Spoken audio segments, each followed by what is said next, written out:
Well, good morning, or good afternoon, or good evening, whatever time you find yourself watching this video. Welcome back to the channel. Life is hard, don't complain. My name is Nick, and we're going through our Blade Show finds and must-haves and things like that. And today I'm going to be showing you this Spyderco, which I saw a picture of it, I don't know, several weeks before Blade Show, and I was like, oh, I like that. I like it a lot. And what is it? Paramilitary 2 Black G10 M4 Tanto blade. So, BladeHQ had a show special, show exclusive, or BladeHQ exclusive of a Paramilitary 2 Spyderco, iconic, one of the best-selling Spydercos, I think, of all time. The PM2 with a Tanto blade. And we'll look at it, but let's... High carbon, high performance that are not rust resistant. M4 steel. This is a sprint run or an exclusive. Here's the little thing. It's one of, I'll let you pause and look. But so two things drew me to this knife. M4 steel is, and it talks about it, CPM M4, special purpose high speed tool steel produced by particle metallurgy process. Exceptional wear resistance and toughness. Properties that translate to outstanding edge retention and impact retention in knife blades. Hard use knife steel. Sticker. High performance matter separators. Product and warranty. Guys, it's been a while since we've done a Spyderco review. It's their limited warranty and several examples of the Paramilitary 2, but it doesn't show the Tanto because this is brand spanking new. I don't think they've done a Tanto version of a PM2. That's what it's colloquially known as, PM2. I really like the look of it, and I was lucky enough to grab one early at Blade Show. They had 200. This with the satin blade, and I think another with a black blade, coated blade. 4.3 ounces or 121 grams. And here's another Paramilitary 2 that I changed the scales on, put some Flitanium scales on. We're going to do a little bit of comparison after we review this knife, but since it's here and I got the scale, 121 grams, 4.3 ounces for the new Paramilitary 2. This one with the Flitanium is 4.7 ounces, 133 grams. So just a little bit heavier. So let's see here. We are just under 4 inches on the handle. Compression lock. Grippy, very flat, grippy Spyderco G10. Multi-directional pocket clip. Right now, it is tip down carry. We'll probably reverse that so we can have tip up carry. Here's a little collar for a lanyard if you so choose. Spidey hole jimping on top of the blade right there. Just very classic, clean looking. Now, here's where we get interesting. Oh, the Tanto point. Right at just over 3 inches, maybe 3 1/8 inch of cutting surface. Looks like a full hollow grind here, flat grind here, swedge. It's hard to see that point, but a reinforced point. Golden, Colorado, USA, Earth. Spyderco CPM M4. We'll talk about M4 in a bit. Overall, about 8¼ inches long. So Spyderco are always super sharp. Let's take a look. See, here's some paracord. I knew that was going to happen. That front grind is very sharp. It's kind of hard to show, but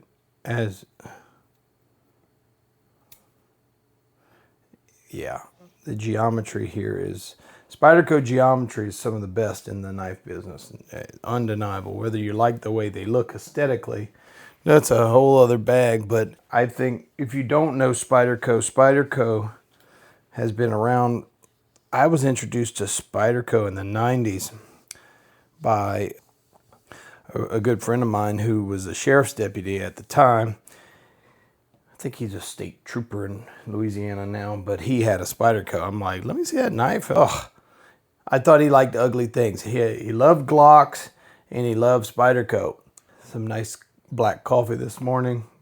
It is morning when I'm filming this. Anyway,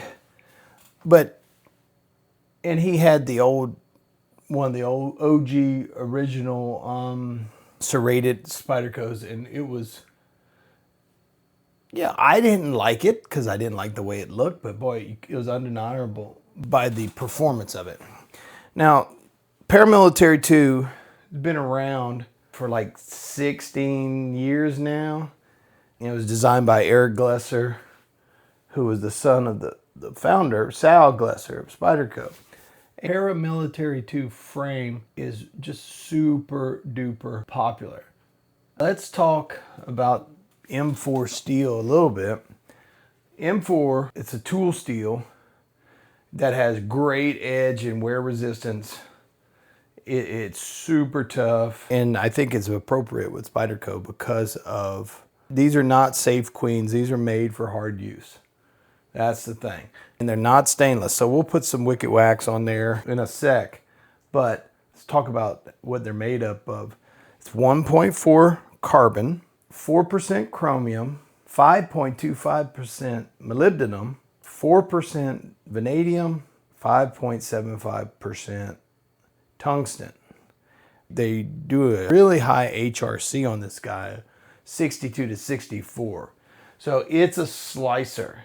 So not only do you get that I think it's a super cool looking and aggressive Tanto style blade, and it's super grippy. The Spyderco, the ergos on Spyderco are sort of undeniable. Let's do a flyby. See if it'll focus good. That compound grind, I love knives with compound grinds. That's a big, at least I get so many knives to look at that I find myself going through like phases or whatever. Right now I have been for years, but I'm still hard on a multi-plane or dual grind blade. Very cool knife. The action, I haven't had to adjust it at all out the box. It is smooth as butter. I will say this is a bit more dialed in than the original Paramilitary 2 I got. And I brought it out to show. Now I love, these are those Flytanium scales. I really like these, but here's a comparison of the two.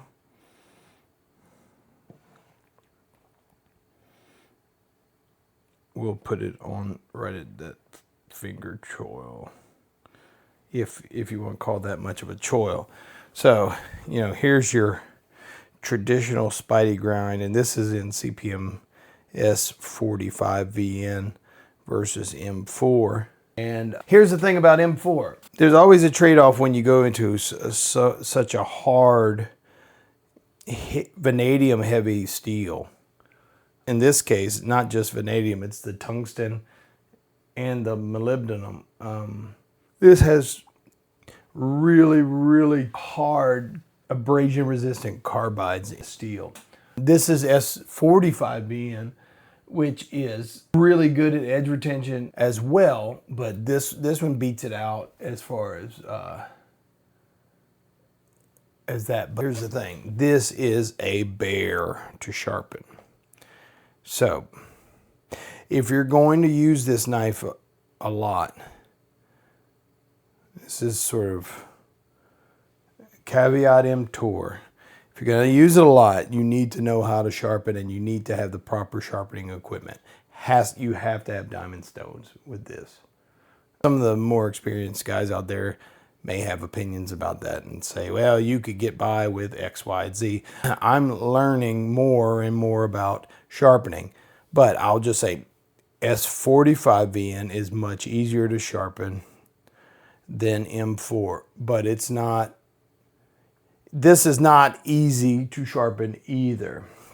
You know, Spyderco, they sell, I'm knocking some stuff over, they have their own little sharpening kit, the triangle sharp maker. You know, I really don't know if this guy, 2 fine ceramic and 2 medium grit ceramics. So with the ceramics, you may be able to, but what I would say about that particular sharpening kit, I would advise at least hitting this with a ceramic stone after every use, just to hone it, just to make sure. And a little bit of prevention will go a long way, because if you round this out, if you get this dull and you don't have the proper sharpening, it really doesn't matter what you're going to do. It's going to be very difficult to sharpen it. It's not impossible, but weigh the pros and cons. This is going to hold its edge a lot longer than most steels, but M4 is one of the hardest steels to sharpen. You won't have to sharpen as much as other blade steels, but when you do, you're going to have to do it correctly. Using a ceramic hone rod to touch up the blade every now and then, or even a leather strop with one of the diamond emulsions, that will help. So thoughts on these guys, you know, both working knives, which is funny with these Flytanium scales, this actually feels lighter, but it's heavier. It's weird. The balance is, it feels a little different. And speaking of the balance, let's find where she is. I think, yeah, right there. Very nice knife. And I changed the pocket clip direction on this guy, and it's tip up carry. And I think the balance is just a little behind, but really, PM2, for those that see, they make a PM3, but to me that blade's way too small. But for those of you who haven't picked up a PM2, even if it's not this Tanto, I love the way this Tanto looks. I mean, this thing, you have, and I think you could kind of see some of the light playing on that. It's really cool. But this is a great multi-purpose knife. Certainly can be used for pocket EDC, for work, for self-defense. It's super grippy in the hand. You can choke up on it and do lots of fine work. Reverse grip is very comfortable if you so choose that. Now, and I'll say with the pocket clip in the tip down carry, it actually is conducive for that reverse grip. Feels very nice. Nothing too sexy about the handle scales. They're very plain, flat. If anything, maybe this top edge on the scale could have been rounded a little bit more. You really bear down, you could feel it, but it's not hurting or anything like that. Really like this knife. It was, I think, I don't know what the retail is going to be, but I think at the show it was $2 or $225, but not more than that. So for M4 steel, it's not a cheap steel. And that great Tanto point, it's a bargain at that price. Any Spidey fans out there, I know that people can be very, very, ooh, almost knocked my coffee over. People can be very protective or very, I guess, you know, if there is such a thing as a knife community, which there is, but what I'll say is people get into their tribes, into their camps, and there is a definite Spyderco camp. And we're going to just throw a little wax on here too, just because we hadn't taken this guy out in a little while. One thing I'll say with the Flytanium scales, for me, I'm a little less inclined to beat this guy up now that it's got these scales on. It's very pretty. So check out Flytanium. They do some great work on replacement scales. They actually have a couple of knives. I think I've done a Flytanium knife review. It was pretty cool. I like their scales a lot, and their knife wasn't terrible for a low budget knife. Anyway, we're going to leave a little bit of wax on there, a little residue, so she's fine. But again, this knife doesn't, while it's a sprint run, it's not a common one yet. I think BladeHQ is going to release these in July, and I'm curious to see what the retail is going to go for it. I know what I paid for it at Blade Show, or around what I paid for it. So I think we'll leave it there today. What do you guys think? Do you love Spyderco, hate Spyderco? What do you think about this Tanto point? I think they're onto something here. I really do. I mean, this traditional Spidey blade is great, but this is certainly, it's hard to deny that this is a more robust blade. It's thicker, multi-plane, got that swedge on it. I really, really dig it. And I don't think it detracts. They're both paramilitary twos, but they look completely of their own character, I would say. So we'll leave it there today. I hope you enjoyed this video. If you did, hit the like button. And if you're not a subscriber, please consider subscribing. I certainly appreciate it. We are marching towards 1,000 subscribers, and that's going to be something else. I think right now we're in the 700s. Tell your friends, come see Life is Hard. Listen to a story. I didn't tell a story too much, just about Blade Show. But I got more stories. I'll tell you about life in South Louisiana if you want, things of that nature. That's all for today, guys. Thanks for spending some time with me and my cup of coffee and my Spyderco Paramilitary 2 Tanto M4 version. Until next time, remember, life is hard, don't complain. You guys take care out there.